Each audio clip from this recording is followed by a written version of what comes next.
The Brumbies are the winners of Super Rugby AU. Congratulations, Brumbies. They get the job done 28 points to 23. It was a nail biting finish. It did go down to the wire, which is exactly what you want from a final. It looked like it might not go that way for a while. I'll go over some of the key points of the game, how the scoreline kind of shifted throughout, some of the key stats, and as always, you guys can let me know your thoughts on the game as well. But as I mentioned, 28-23. Cracking game. The ref had a fair bit to do in terms of the penalties that were blown, but I don't think he was a deciding factor of the game overall. It was just a clash of two teams that wanted to win a final. It starts off with two penalties within 2 minutes. Like I mentioned, there was a bit of that early as both teams kind of settled in. It's a final, so there's a bit of tension. And that's kind of to be expected with the penalties that were given away. One of the cameramen gets taken out early as well. He's one of the guys with a point shoot, well, DSLR camera, big old, not like a video camera on a, like one of those little Segway things. But yeah, was it Faenga got pushed into the cameraman? I hope his camera's alright because those things looked expensive, but again, it wasn't quite handbags, but there was a bit of pushing and whatnot early because the two teams are fired up. It's a final. So yeah, it was fiery early.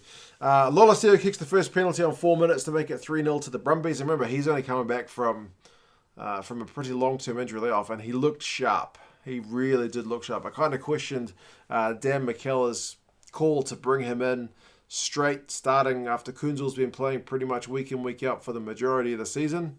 I won't question him again, man, because that was a good call. He ends up getting man of the match.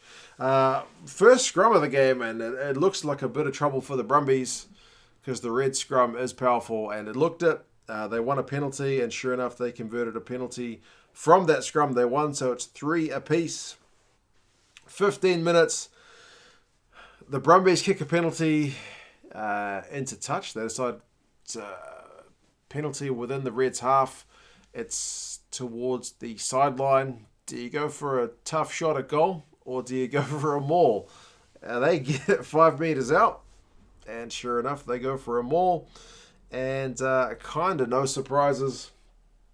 Falau Faenga manages to go over for a try from the back of that maul.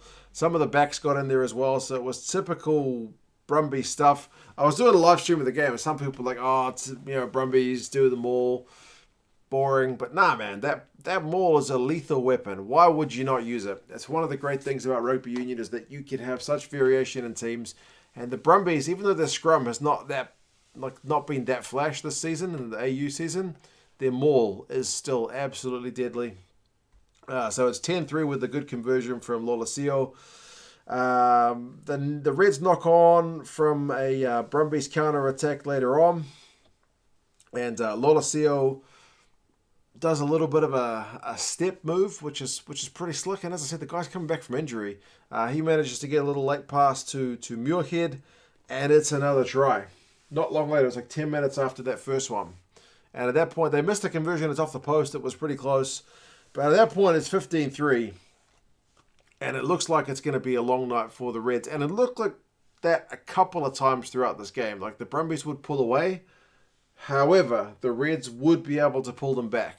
They did that for the majority of this game. So Wilson gets a try. The Reds had a messy line out. The Brumbies end up knocking it on. And then Pataya manages to kind of recover the ball and just get a line break from the counter. He offloads to Wilson for the try, so it's 15-10. So suddenly it's gone from the Brumbies looking pretty comfortable to back to being game on. A bit of handbags not too long after that between Tom Wright and Salakai Aloto. But yeah, nothing really comes of it. It's just a bit of handbags to be expected. 35 minutes, the Brumbies... It's a bit of a weird one. They have another line out, like well into Reds territory. It's not quite a 5 meter job. It's like 8 meters out from the Reds line. And you're thinking, surely they go for a maul. You got to go for a maul. Their lethal weapon is the maul. Go for a maul.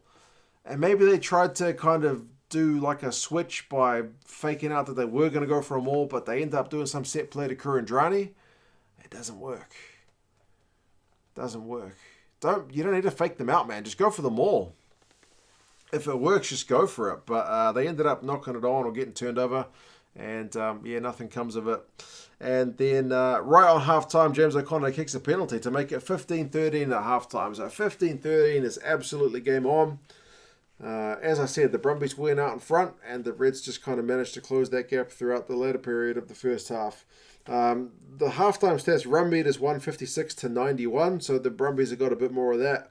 Possession's pretty even, but territory 60-40, so the Brumbies have been playing at the right end of the field. Turnovers conceded, though, is 7-1. The Brumbies keep coughing up the pill, either knock-ons or getting turned over. The Reds' tackling percentage is at 92%, which is phenomenal.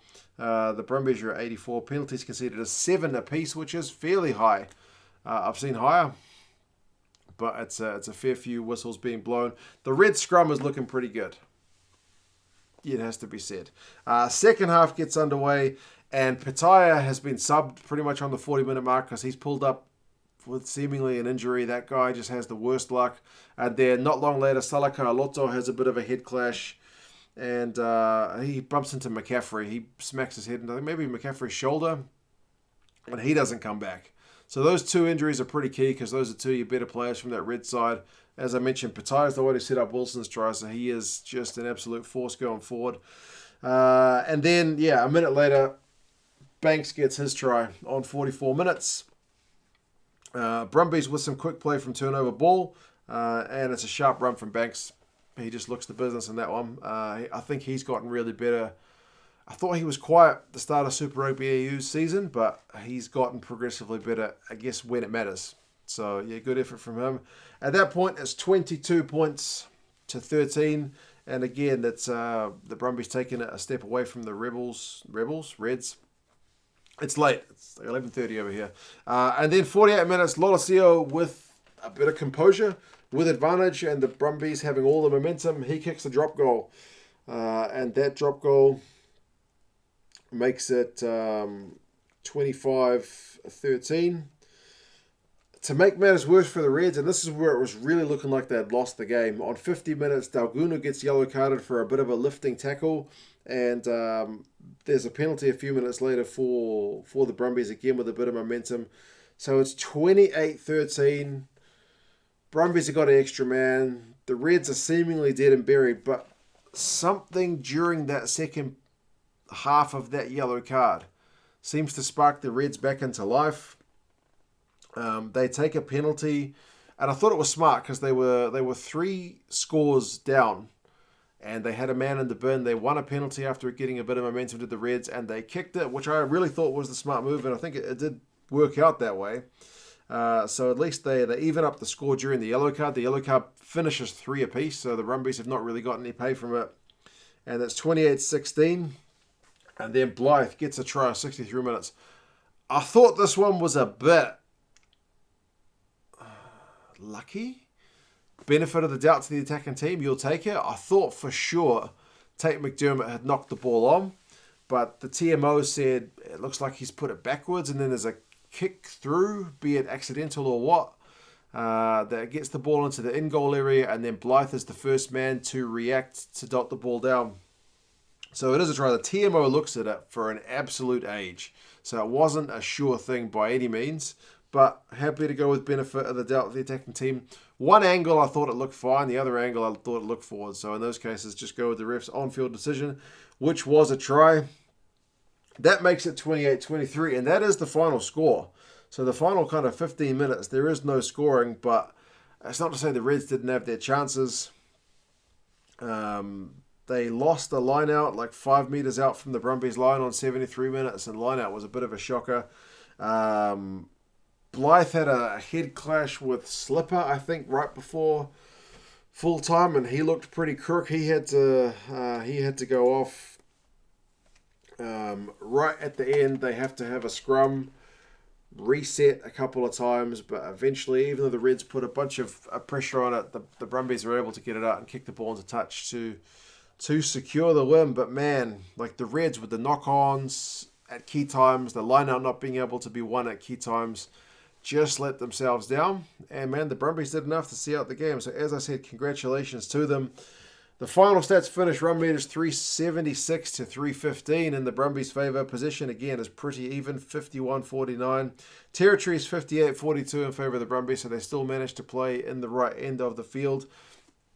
And sometimes they would have kind of kicking duels. At one point, James O'Connor kicks it to Lolosio, and Lolosio just returns it with interest. So, yeah, it was a bit of a tough one, and he was having a good game. The line out finishes 90% to the Brumbies, 66% for the Reds. That's costly, man. It's costly. The Reds' defense was 89% tackling percentage, which is really high.